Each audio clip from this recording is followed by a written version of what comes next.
Well, Endwalker, what a journey it is. It's hard to take in the scope of all that you do. A break from the norm here, though. This is almost a 100% spoiler video. I'm going to say that my TLDR is that for me, one character didn't work out great, but just about everything else I loved. The locations, the dungeons, the trials, the narrative, the philosophical depth, even just the sheer spectacle. I think this is a worthy end to the story thus far, and a surprisingly daring one at that. Okay then, it's time to talk about the spoilers. You have been warned, so let's go. We last left off at the utter high of Vana and Elpis, grappling with what all of that stuff means. And I love seeing a window into a society that is so ideal and so perfect, but really is it? Because really, so much of the moral quandaries of how they use creation magic, even the existence of a mind-wipe device that works the way that one does, those aren't really grappled with by that society. I mean, hell, the place is even called Elpis. Elpis, daughter of Nyx, Hope. Elpis is hope in the ancient Greek, and Elpis was in fact the only thing to remain in Pandora's jar, or as it would later be known, Pandora's box. There in Elpis, Hermes toils to create life such that the star may be enriched, to push forward to that greater good, to the thing that their whole society has basically oriented themselves around. So it's quite fun that Meteon, daughter of the installation of hope, comes to inhibit all that does pour forth from Pandora's jar. I mean, even the word entelechy, which is what Meteon is, that carries a lot of philosophical and metaphysical weight. It does. And of course, very much fitting in with the Amoratians, it comes from Aristotle. Entelechy is the realization of potential. You know, like that final realized form. A very easy way to put it that I think everyone can understand is, it is that the tree is the entelechy of the seed. This I all adore. Meteon, I mean, even being a being of Dynamis. So Meteon, a being of Dynamis, is an entelechy and is created with a goal in mind, essentially to find hope in the stars. Hermes, as an immortal being, he desperately wishes to know, in a way, entelechy. He wants to see the actualized result of the potential of everything that he's doing through that growth, right? He wants that answer. He wants to see that true hope in the stars. But is hope an extension of suffering? This is where Dynamis, potential, in the ancient Greek, is also something that comes in big for, funny enough, Aristotle. What I love here, though, is that the philosophical depth fits. It's not just lip service, right? It's not just a cool sprinkling of, oh, that's things from the past. It's real, but also it doesn't take over from characters. Rather, it is showing these characters inhabiting extremely human truths that indeed have been expressed through the philosophy of our civilization. And they do that all while having all these characters feel like their own very well realized people, not merely figureheads of an idea. And poor Meteon, with all that she saw, hope is part of suffering. Of course, the whole story with Pandora's box is that Pandora closed the box in horror of what poured out. But the thing at the very bottom of, really it was a jar, the thing at the bottom of the jar was hope. So when it was closed, she locked it inside. And that's what's fun. You see, hope to them was somewhat an extension of suffering. And I think we can all, in quite a real way, understand that. Yet, to live is to suffer. I think to live is to hope. And where hope ends, often so too do we. That Meteon built a nest of pure Dynamis from the despair of fallen civilizations is an absurdly grim and depressing thing. There's absolutely no misunderstanding why Meteon fell the way that she did. And that's the question. Really? Well, what question was she tasked with answering? A grand one about the meaning of life? Well, I mean, to the Greeks, hope is an extension of suffering. all she found was suffering. Of course she'll write off hope, even our character's hope, as just another way to suffer, and the suffering of a conscious being seems to be a bad thing, therefore we should all end it, and she's going to facilitate that. What turns her in the end, after we defeat her in that trial, is exactly what basically she can feel from us what Vana found. That it's nothing big, it's nothing grand, it is in fact the little joys along the way, along our journey. That's why Vana didn't return to the star. She did not buy the whole orthodoxy of her people, and indeed I think it was the orthodoxy of her people that led to that civilization falling, and that's something we see with the other fallen civilizations that are displayed in the end of this expansion. Vana was, after all, the traveler, just like you. And what's interesting is that we're seeing these societies reach such an advanced and monolithic actualization that they're kind of shown to have missed the point in a way. If suffering is the default and hope is a part of suffering, then we must strive to enjoy our journey as it happens. For regardless of definitions, those small joys that we feel are real to us. And with the cosmic hand that we've all been dealt, the sheer absurdity of it all, that's going to have to be enough. Hell, wouldn't it be boring if it turned out there was a true way to orient things? If Hermes did indeed find a straight, exact answer to his question that ticked his boxes and had him satisfied? So poor Hermes then, and poor Amon. I just love how all of this was handled. And beyond the more tearful moments with the Scions and with Eulis, which I absolutely adored, I think all of this, Elpis onward, was really my favorite bit of Endwalker. It's just the type of thing that will stick with you. It stuck with me. And it's the sort of thing you'll mull over. A puzzle box that raises interesting questions and answers both. It is no wonder that I really completely loved where all of this was going as the end approached. Through all of this, through these things bubbling around in my head, I experienced Fortuno finally opening up. The Scion's principal sacrifices so that you may go on, and every other character's understanding of those Scion sacrifices. Continually we saw us living the truth that it is the little joys that are where meaning is found. And, no, I don't think we were supposed to be worried the Scions were actually going to die there. I think that was made quite clear to us early on.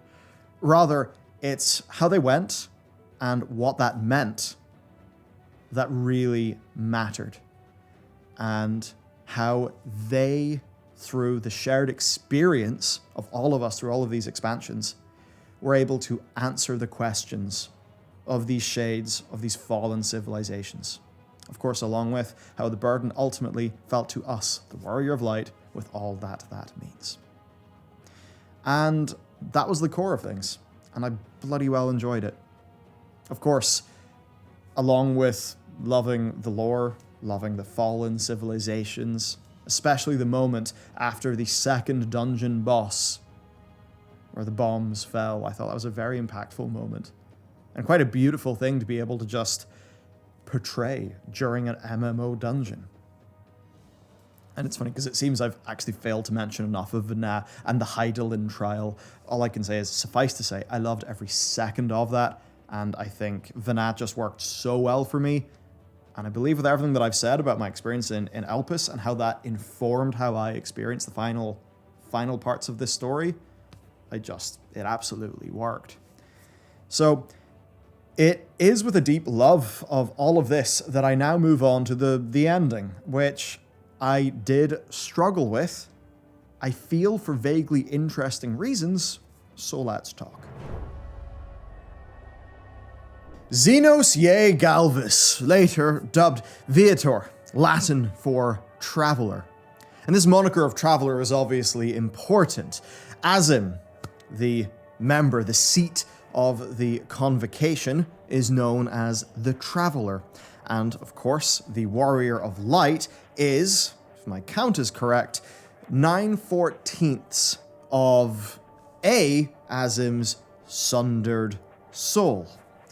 So as it stands, there you are, the two travelers, two peerless combatants, the two most terrifying humans, one could argue. If people's reactions to Zenos, or the Garlean soldier's reaction to you, are not enough to prove that you're the two most terrifying humans around, then being body swapped into a helpless soldier, forced to face your very own character's power, well, I think that does reinforce just how scary the Warrior of Light would be should they turn. It's on this level, and that of the expansion's philosophical themes, that Zenos really does work. Sprinkle in some meta-commentary in the player, and for some players, you do indeed have one of the greatest moments in gaming. Absolutely. Now, not for me, very much not for me, and hopefully for interesting reasons. But absolutely for many, it was awesome, and I think understanding that is essential. Endwalker is grappling with something that I too have grappled with. Meaning. To be clear, alright, at my very core, I have been a big nihilist for a long time. I don't particularly like it, it's just how I turned out. I think that we are basically the consequence of hydrogen being left out of the fridge for a bit too long. A bunch of chemistry happens. And I think that therefore meaning is wholly self-defined by conscious beings, and I do not think that there is any form of essential meaning to life. There is, in my view, no prescribed meaning. I do think that we are but doomed meat sacks, driven to intelligence and emotion by selection pressures. I think there is no inherent meaning to our lives. I really do actually think that. And somehow I actually find that to be extremely comforting. I find that that actually drives me forward. In a way, it's like, nothing matters, so have at it. Make your own meaning, right? Fuck the universe. We didn't ask to be here. A very improbable set of events led us to be here, but hey, we are here. How do we deal with that? We are born without our consent into a completely bonkers world full of suffering, and for my view, the only rational thing that we can do is roll with the punches and try to make the best of it. Because when you do that, you actually do find some meaning. It might not be any form of, this is the meaning of life, but it's meaning to you, and you live. Now, before we deal with the intersection of, I think, Meteon and the philosopher Emil Kuran, I want to talk a little bit about Zenos. Because Zenos, well, little makes him feel, at least in a way that he externally portrays. The world has shaped him into a horrible, horrible, horrible being. As he says, he lives for the time between the seconds. A pure rush. Something that, well, is something that only happens when all of body, mind, and spirit are 100% firing, 110% firing. That's how little everything else makes Zenos feel. That is how desensitized, not just to suffering, but desensitized to everything he is. And as a foil for the Warrior of Light, the intent is quite clear. You are similarly powerful. However, you are not alone. The answer to his lack of meaning is not I think what he sees, the journeyers, the travelers, the adventurers, constant rush for the next challenge, the next big fight, increasing power. I think what the Warrior of Light discovers is that is not the meaning. That going for that is really just buying your 14th Ferrari and kind of wondering why it doesn't feel as good for the first, almost being left more and more empty, for when he tasted just a little bit of fighting you, everything else in his life became so much more meaningless. Doing that without interrogating why you're really seeking meaning in your 14th Ferrari is folly, and a part of that is Zenos' folly. Now, the Warrior of Light is always obviously up for a challenge. The Warrior of Light likes to raid, and those challenges undoubtedly make them stronger. But in truth, they fight for those around them, I think. And I think they do that because that's the right thing to do. And of course, there is room for player expression in all of that through the dialogue options that are afforded to the player up until now. Zenos, in a way, is your stat sheet with a, I would almost say stripped of character. He's certainly your stat sheet, I think, stripped of your character. He's a very different guy, but he undoubtedly does have that power. Moreover, he can be read as a mirror. I would actually argue that he's less a mirror to the Warrior of Light than he is a mirror to the person behind the keyboard. Why are we playing an MMO? Why are we always trying to get greater and greater and greater power? And this may even make more sense, as the player behind the keyboard has seen far, far more of Zenos Galvis than the Warrior of Light has. Think about how few times the Warrior of Light has actually seen Zenos. And remember that at the end of Stormblood, that's Elpis, not Zenos. We only see this guy a handful of times. In the final encounter, I mean, he practically addresses the player. Now, for some, this is the ultimate hype moment, and they absolutely loved it. Zenos is both a commentary on the MMO gamer and on one path man can take in a search for meaning. Obviously, blown to a very fun, over-the-top level. And that all slots very nicely into the ideas that Endwalker is exploring, and frankly, I enjoyed Zenos right up until the end. So you might wonder then why he didn't click for me. Well, I've actually been racking my brain for days on this one, and I actually think it's quite small. So fundamentally, I play for characters, but I felt that Zenos was a character that I had more of a relationship with than my character did. And unfortunately, that led to my immersion in the game's finale being broken. I felt that I was yanked out of it just as I was on the high of loving the scene with Meteon. And then unfortunately, while I absolutely love the music that kicks in with Zenos, it was not matched with my emotional tone at that moment. And I think that further pushed me out of the experience. Essentially, I think I slipped through the cracks in their script, and that is not something I would have expected, given my general broad sort of philosophical outlook on life and what Endwalker has to say about it. Now, in my view, dialogue option 1 with Zenos is the best. It did not fit me, but if it fit you, then you had a blast. The stars aligned and the ultimate trial of will took place at the edge of the universe. Options 2 and 3 still led to the fight that Zenos wanted, and for me, I think that if there ever was a time for this game to break its convention, I think it probably was this time. I really would have liked an extended, perhaps more Mass Effect-y style conversation with Zenos. Of course, dialogue trees are exceedingly easy to implement in a game, and I think I would have just liked, assuming that it's a Warrior of Light who is not just selecting option 1 and is very down to clown with Zenos after all the, everyone's been through, assuming your character's not that, I think that a few more dialogue options and a longer conversation, I think that really would have been the way to do it.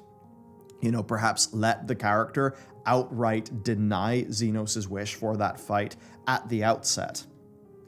Give the player that option. Have an extended scene, and of course perhaps allow that scene to lead to the fight anyway. A good example here, I love how in Mass Effect you could kind of do that with the character Saren. You could basically convince him to kill himself.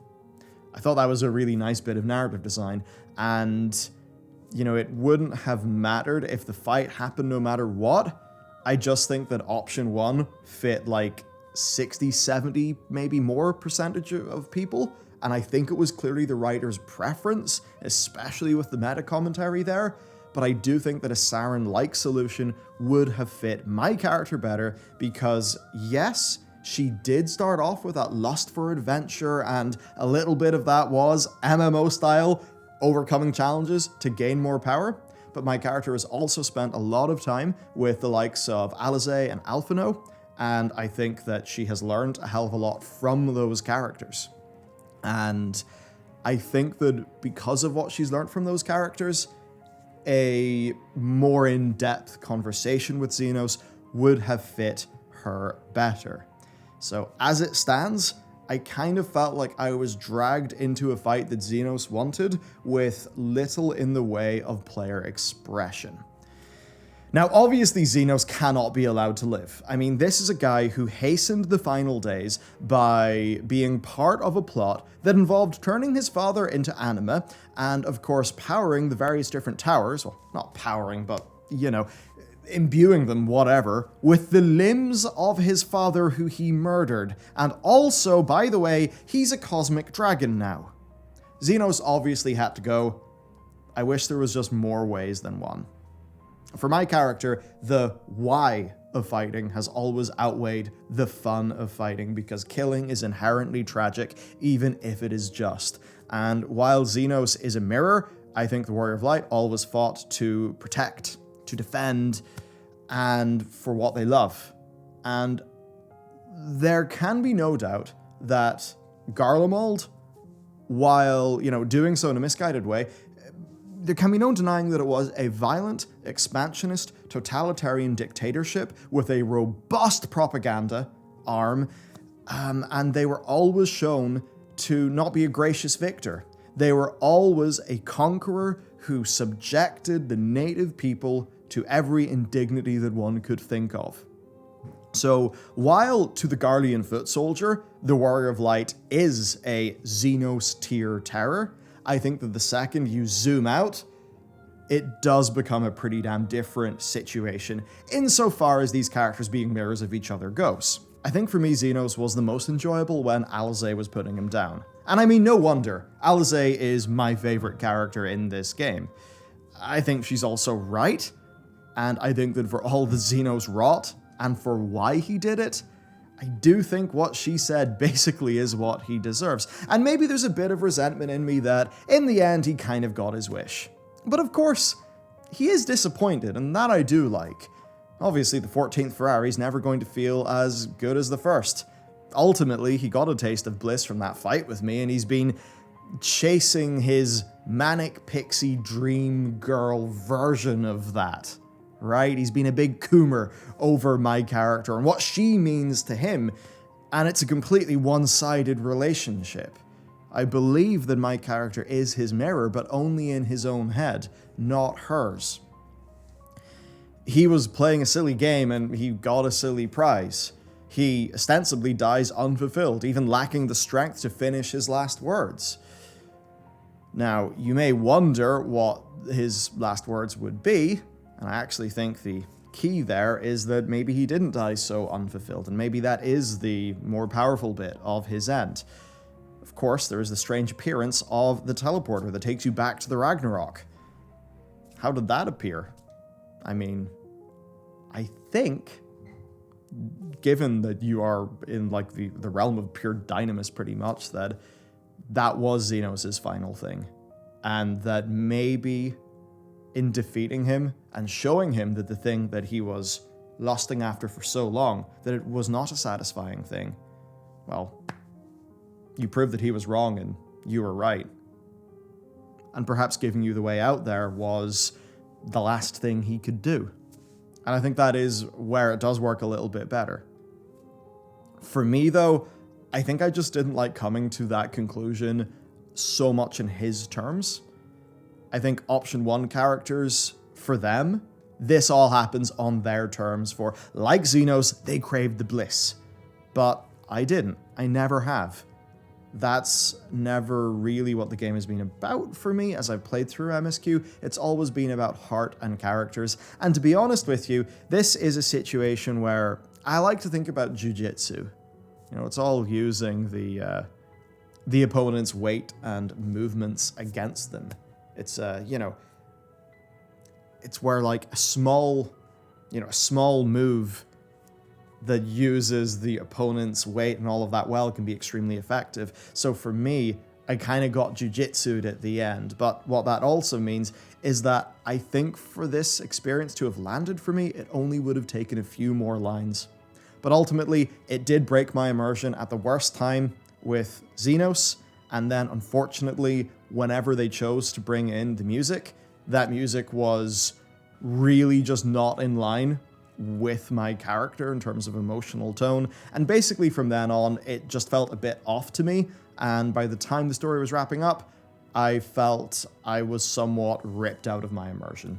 And that basically is my Zenos experience, and it is the only bit of Endwalker that didn't work for me, basically. So for me overall, I was quite sad that my little experience of that ending was quite experientially damaging to me, and I think that really a lot of the payoff of a story that I adored didn't hit me emotionally. And to be honest with you, I'm really feeling quite troubled by that, quite sad about that. But when I reflect on the journey, it's the little joys that I remember. And I suppose that's, even if I didn't so much enjoy the ending, perhaps that is me to a degree living the lesson of this tale. Now, there are some other criticisms people have had, some of the time travel-y stuff, which, I felt was totally grand and well-established within the universe, and a few other things like the pacing, maybe spending a whole bunch of time with the scholars and Shardy, and honestly, I just I liked all of that. I like spending time in this universe. I like talking to characters in this universe, and I think the likes of, say, Fortuno wouldn't have hit as hard if it wasn't clear that he went into his whole final little gambit with us, having all of his own expectations, and he's basically forced to watch all of these people that have really coalesced around his son and his daughter go and do what they do. And I just felt like that experience and the second bit of Labyrinthos, it just had to play out that way for Fortuno's story to hit. And I think his story is just so important to the twins that I was happy with that. So there you go. Hey, was that Elidibus talking about Pandemonium at the very end? I don't know. I haven't played the narrative content that has just dropped today as a part of Pandemonium coming out, so yeah, there's that to do. That's it for this video. I hope you found it interesting. Look, I'm sorry that Zenos didn't land for me as it did for many of you, but I am happy that many of you did indeed enjoy it so immensely. So that's it for me. Have a wonderful day. If there's not maybe a bit of content for us for the next little while, I'll just say have a wonderful and restful holiday if that's the thing that you're doing. And I'll see you next time.